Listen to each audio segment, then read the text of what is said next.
Hello brothers, আসসালামু আলাইকুম। আশা করি যে যেখানে আছেন ভালো আছেন, সুস্থ আছেন। আজকে আমরা টেক্সটাইল সেক্টরের সায়াম কটন নিয়ে কথা বলবো। সায়াম কটন মিলস লিমিটেড আমাদের যে শেয়ারটা সেটা এ ক্যাটাগরি থেকে অলরেডি বি ক্যাটাগরিতে চলে আসছে। গত বৃহস্পতিবারে এই নিউজটা আমরা ওয়েবসাইটে দেখতে পেয়েছি যে যেহেতু তারা গতবারে মানে লাস্ট যে ডিভিডেন্ড ডিক্লেয়ার করছে সেটাতে 5% ডিভিডেন্ড ডিক্লেয়ার করেছে ক্যাশ, সে কারণে তাকে এ ক্যাটাগরি থেকে বি ক্যাটাগরিতে ট্রান্সফার করা হয়েছে। তো এইটা নিয়ে আমরা একটু বিস্তারিত আলোচনা করব, সামনে কিভাবে এটা মুভমেন্ট নিতে পারে বা আমাদের যে এই নিউজটা আসলো সেটার প্রভাবে এই শেয়ারটা কীরকম প্রভাবিত হতে পারে সেই বিষয়টা নিয়ে একটু আলোচনা করব। তো শুরু করার পূর্বে আমি আপনাদেরকে একটা রিকোয়েস্ট করব, যারা এখন পর্যন্ত আমাদের এই চ্যানেলটা সাবস্ক্রাইব করেন নাই, সাবস্ক্রাইব করে দিয়ে বেল বাটনে ক্লিক করে রাখবেন, তাহলে আমাদের গুরুত্বপূর্ণ ভিডিওগুলো আপনারা দ্রুত পেয়ে যাবেন। আর যারা আমাদের টেলিগ্রাম চ্যানেলে যুক্ত হতে চান, আমাদের এখানে অ্যাবাউটে গেলে সকল লিঙ্ক এখানে দেয়া আছে, টেলিগ্রাম চ্যানেলের লিঙ্ক দেয়া আছে এবং আমার যে টেলিগ্রামের আইডি সেটার আইডিও লিঙ্কও এখানে দেয়া আছে, আপনি চাইলে আমাদের সাথে যুক্ত হতে পারেন। আমরা এই টেলিগ্রাম চ্যানেলে বিভিন্ন শেয়ারের টেকনিক্যাল অ্যানালাইসিস এবং আমাদের যে ইন্ডেক্স সেটার মুভমেন্ট নিয়ে বিভিন্ন ধরনের আলাপ আলোচনা করে থাকি। আশা করি আপনি উপকৃত হবেন।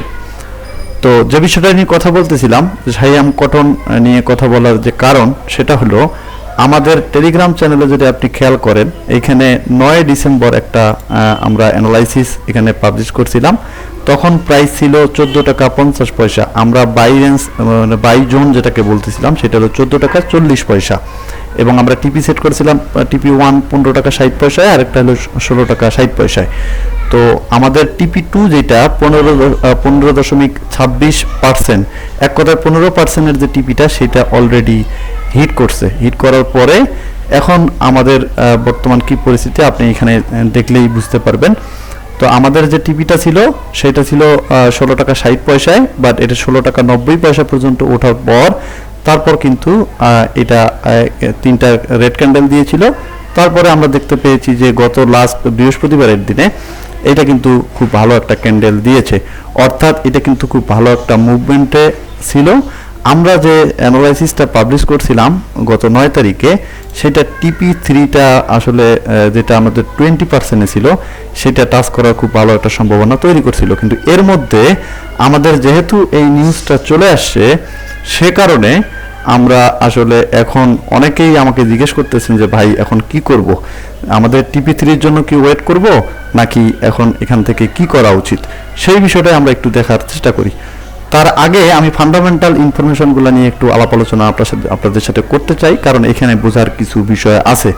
এখন সায়াম কটন মিলস লিমিটেডের যে বর্তমান অবস্থা সেটা গত এক বছরের মানে প্রাইসের সাথে যদি আপনি কম্পেয়ার করেন, তাহলে মাত্র 1% বাড়ছে। অর্থাৎ গত এক বছর এই যে সময়টা আমরা যে সময়টা পার করতেছি, এই সময়টা গত বছরে যে অবস্থা ছিল সেই অবস্থা থেকে এখনকার অবস্থা মাত্র 1% আমরা গেইন করতে পারছি। তো এখন যেটা বিষয় হলো, প্রাইসটা কিন্তু খুব বেশি বাড়ে নাই। অন্যদিকে যদি আপনি খেয়াল করেন, এটার পি রেশিও 15.28 হলো পি রেশিও। এটা হলো বর্তমান যে কোয়ার্টার 1টা পাবলিশ করছে সেইটাকে অ্যানালাইজ করে কিন্তু এই 15.28 আসছে। এর আগে কিন্তু আরো একটু বেশি ছিল, যেটা হলো 19.40, যেটা আমাদের আসলে এই যে অ্যানুয়াল যে এপিএসটা পাবলিশ করছে সেটার সাপেক্ষে। এটার ইপিএস হলো 1.08। নেট অ্যাসেট ভ্যালু যেটা নেট অ্যাসেট ভ্যালু কিন্তু 37.98, অর্থাৎ 38 টাকার কাছাকাছি। তো যে কোম্পানির একটা নেট অ্যাসেট ভ্যালু থাকে 38 টাকা, তো সেটা যদি প্রাইস 16 টাকা 50 পয়সা হয়, সেটা কিন্তু খুব বেশি না। আপনি যদি নেট অ্যাসেট ভ্যালুর তুলনায় এটা যদি কম্পেয়ার করেন, তাহলে কিন্তু আমরা দেখব যে প্রাইসটা অনেক কম আছে। এটা একটা বিষয়। আর থার্ড যে বিষয়টা সেটা দেখবেন, আপনি এখানে খেয়াল করলে বুঝতে পারবেন যে আমাদের কিন্তু সকল কোয়ার্টার কিন্তু গ্র্যাজুয়ালি বাড়তেছে। এখন যদি আপনি অ্যানুয়াল যে আমাদের ইপিএসটা, সেই ইপিএসটা যে পাবলিশ করছে 0.85, সেটার দিকে যদি আপনি খেয়াল করেন, গত বছর ছিল মাত্র 0.30, সেটা কিন্তু বেড়ে 0.85 হয়েছে। এবং প্রিভিয়াস হিস্ট্রি যদি আপনি দেখেন, তাহলে কিন্তু তাদের ভালো করার রেকর্ড কিন্তু আছে। যেমন 2022 সালে 1.27 ছিল, 21 সালে ছিল 1.08, তো সেইটা কমে গত বছর এসেছিল 0.30। এখন এটা কিন্তু ইমপ্রুভমেন্টের দিকে যাচ্ছে, এবছর 0.85 আসছে। সেইটা যদি আপনি আরও ক্লিয়ার বুঝতে চান তাহলে আপনি এখানে দেখবেন যে সকল ইপিএস এর নিচে কিন্তু গ্রিন যে পয়েন্টগুলো সেগুলো কিন্তু গ্রিন, সবগুলোই গ্রিন। তো যেহেতু গ্রাজুয়ালি এটার ইপিএস বাড়তেছে, তো সেক্ষেত্রে আমরা এতটুকু কনফার্মেশন পেলাম যে এই কোম্পানিটা কিন্তু সামনের দিকে ভালো করার একটা পসিবিলিটি আছে। তার কারণ কি, তাদের কিন্তু আর্নিং গ্রোথটা মোটামুটি ভালো, এটা একটা বিষয়। তো আমাদের এই যে এই শেয়ারটা এ ক্যাটাগরি থেকে বি ক্যাটাগরিতে যাবে, এটা কিন্তু অবধারিতই ছিল। কারণ আমাদের স্টক এক্সচেঞ্জের যে নিয়ম, সেটাতে যদি কোনো কোম্পানি 10%-এর নিচে যদি ডিভিডেন্ড ডিক্লেয়ার করে, সেই ক্ষেত্রে কিন্তু আমাদের ক্যাটাগরি চেঞ্জ হওয়ার পসিবিলিটি খুব বেশি থাকে। অর্থাৎ এটা অবধারিতই, আমরা কিন্তু আগে থেকেই জানতাম, যখন এখানে ইনভেস্ট করছি আমরা তখনই কিন্তু আমরা জানতাম যে এটা বি ক্যাটাগরিতে চলে যেতে পারে।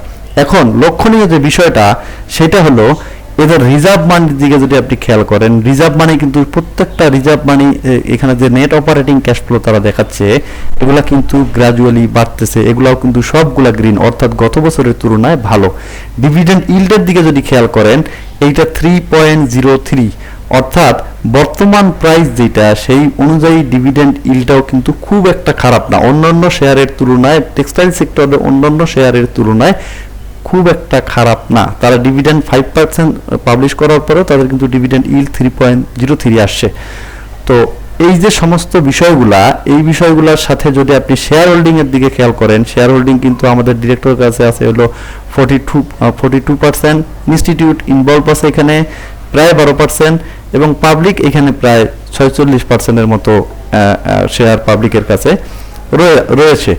তো এখন এই সমস্ত ফান্ডামেন্টাল ইনফরমেশনের দিকে যদি আপনি তাকান, তাহলে কিন্তু এই কোম্পানিটা সামনের দিকে ভালো করতে পারে, এরকম একটা ধারণা কিন্তু আপনার কাছে তৈরি হইতেই পারে। তো মূল যে বিষয়টা, এখন আমাদের যে নিউজটা চলে আসছে গত বৃহস্পতিবারের দিন, এই যে এখানে দেখলেই আপনি বুঝতে পারবেন, গত বৃহস্পতিবার বলতে গতকালকেই যে নিউজটা আসছে, এ ক্যাটাগরি থেকে বি ক্যাটাগরিতে ট্রান্সফার হবে, একেবারেই যে প্রভাব পড়বে না এই শেয়ারের উপরে সেটা কিন্তু আমি আপনাকে বলবো না। অবশ্যই কিছু না কিছু প্রভাব পড়বে, কারণ এ ক্যাটাগরি থেকে যখন বি ক্যাটাগরিতে চলে আসবে, এই যে একটা মোমেন্টামে ছিল, এই শেয়ারটা একটা বুলিশ মোমেন্টাম তৈরি করছিল, পাবলিক সেন্টিমেন্টটা কিন্তু পজিটিভ ভাবে রেডি হয়ে গেছিল, সেটা কিন্তু কিছুটা ব্যাহত হবে। সেটা কারণ আমাদের বাংলাদেশের মানুষজন কিন্তু অল্পতেই প্যানিকড হয়ে যায়। আমার কাছে যেটা মনে হয়, কিছু না কিছু প্রভাব কিন্তু এখানে পড়বে।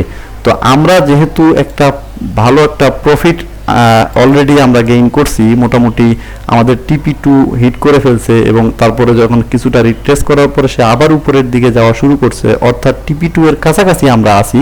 আমাদের টিপি2টা ছিল 16 টাকা 60 পয়সা, যেটা এখন এই যে আপনার এখানে ফেসবুকের যে আমাদের গ্রুপটা আছে সেখানেও আমি পাবলিশ করে দিয়েছিলাম 9 ডিসেম্বর 12:46 এখানেও দেখেন টিপি2 কিন্তু 16 টাকা 60 পয়সা কিন্তু আমাদের এখানে টার্গেট সেট আপ করা ছিল। তো এই 16 টাকা 60 পয়সার কাছাকাছি যেহেতু আমাদের প্রাইসটা আছে, সেক্ষেত্রে যারা এইখানে প্রফিট টেক করতে চান বা আপনি রিস্ক ফ্রি থাকতে চান, আপনি এটা নিয়ে চিন্তা করতে চান না, তারা আপনারা একটা সিদ্ধান্ত নিতে পারেন। আবার আমি আপনাকে এটাও বলতে পারি যে এই শেয়ারটা কিন্তু খুব বেশি দূর নিচে নামার সম্ভাবনা খুব কম। আপনার হাতে দুটো অপশন আছে, আপনি যেটা খুশি করতে পারেন। যদি এটা হোল্ড করেন তাহলে কিছুদিন এটা অ্যাকুমুলেট করতে পারে, আপনাকে সময় দিতে হবে। সময় যদি আপনি দেন তাহলে এইটা আমাদের টিপি3 ক্রস করে হয়তো উপরের দিকে যাওয়ার খুব বেশি পসিবিলিটি আছে। আমাদের টিপি3টা কততে ছিল? টিপি3টা ছিল 17 টাকা 40 পয়সায়, যেটা আমাদের 21% প্রায় 21% প্রফিট গেইনের যে আমাদের টিপি3টা আমরা যেখানে সেট আপ করছিলাম 21% প্রফিট আমরা গেইন করব, কিন্তু আমরা টিপি2-র কাছাকাছি আছি। এখন আপনি টিপি3-র জন্য যদি ওয়েট করেন, আপনাকে হয়তো কিছুটা সময় এখানে ব্যয় করতে হবে। শেয়ারটার মধ্যে যেহেতু একটা নিউজ চলে আসছে, এখানে এর প্রভাবটা কাটায় উঠতে একটু সময় লাগতে পারে। সেই ক্ষেত্রে আপনি যেটা করতে পারেন, আপনি প্রফিট টেক করে ফেলতে পারেন যেহেতু আপনি একটা হ্যান্ডসাম প্রফিটে আছেন। 2, আপনি এটা হোল্ড করতে পারেন। যদি হোল্ড করেন সেই ক্ষেত্রে আপনাকে এটা কিন্তু প্রাইসটা যদি একটু নিচে নামে, যদি অ্যাকুমুলেট করার জন্য সে কিছুদিন সময় নেয়, সেই ধৈর্যটা আপনার রাখতে হবে। তো আমি আমার মতামতটা আপনাদের কাছে প্রকাশ করলাম। এটা নিয়ে টেকনিক্যাল অ্যানালাইসিসে আপাতত যাচ্ছি না, যেহেতু এটা নিউজের ব্যাপার। টেকনিক্যাল অ্যানালাইসিসের ব্যাপারটাই কিন্তু এটা সব দিক দিয়েই পজিটিভ আছে এবং পজিটিভ ছিল জন্যই আমি আপনাদেরকে কিন্তু এই অ্যানালাইসিসটা দিয়েছিলাম। তো যেহেতু এখন একটা নিউজ চলে আসছে, তার প্রভাবে এটা যেটা হতে পারে যে কিছু দূর নিচে নামতে পারে, নামার পরে সে অ্যাকুমুলেট করার পরে আবার তার মুভমেন্টটা সে নতুন করে একটা বুলিশ মুভমেন্ট দিতে পারে। এখন প্রশ্ন যেটা সেটা হলো সে কত দূর নিচে নামতে পারে। এখন আপাতত আমরা রিসেন্ট যে সাপোর্ট, সেই সাপোর্টটার দিকে যদি খেয়াল করি, আপনি সর্বনিম্ন যে সুইং লো যেটা সেটা কিন্তু 14 টাকায়। তো আমাদের এর পরে এখান থেকে যদি প্রাইস ড্রপ করে, তাহলে আমরা নেক্সট যে সাপোর্টটা আছে সেই সাপোর্ট পর্যন্ত প্রাইসটাকে দেখলেও দেখতে পারি, যেটা হলো 14 টাকায় এখানে আছে। তো এই 14 টাকার নিচে এই শেয়ারের প্রাইসটা যাওয়ার সম্ভাবনা আমি খুবই কম দেখতেছি। যদি নেক্সট সাপোর্ট খোঁজেন, তাহলে এটা নেক্সট সাপোর্ট আপনি খুঁজে পাবেন এই যে জায়গাটা 13 টাকার কাছাকাছি, যে জায়গাটা 13 টাকা 10 পয়সা, এই 13 টাকা 10 পয়সায় কিন্তু আপনাদের একটা স্ট্রং সাপোর্ট আছে। এটা কিন্তু ভেরি স্ট্রং সাপোর্ট। তো আমরা আপাতত এই 13 টাকার সাপোর্ট নিয়ে আপাতত চিন্তা করব না। আমি আপাতত আপনাকে বলতে পারি যে এই শেয়ারটা 14 টাকার নিচে নামার সম্ভাবনা খুবই কম। যদি নামে, এই নিউজের প্রভাবে যদি আসলে পাবলিক সেন্টিমেন্টে ব্যাড ইফেক্ট ফেলে, তাহলে 14 টাকা পর্যন্ত সর্বোচ্চ নামলেও নামতে পারে। এরপরে কিন্তু অবভিয়াসলি এখানে একটা ভালো পাবলিক সেন্টিমেন্টে ভালো একটা পজিটিভনেস আসবে। আসার পরে এটা কিন্তু আবার নতুন করে একটা মোমেন্টাম দিয়ে সে বুলিশ মুভমেন্টে চলে যাবে। তো আশা করি বুঝতে পারছেন, আমি আমার জায়গাটা পরিষ্কার করলাম। এখন আপনি আপনার বিচক্ষণতা, আপনার বুদ্ধি বিবেক খরচ করে সিদ্ধান্ত গ্রহণ করতে পারেন। আমার এই ভিডিও কোনো ধরনের বাই বা সেল নির্দেশ করে না, শুধুমাত্র আমি কি চিন্তা করতেছি সেই বিষয়টা আমি আপনাদেরকে জানানোর চেষ্টা করছি। তো এই হলো অবস্থা। ভালো থাকবেন সবাই। আল্লাহ হাফিজ।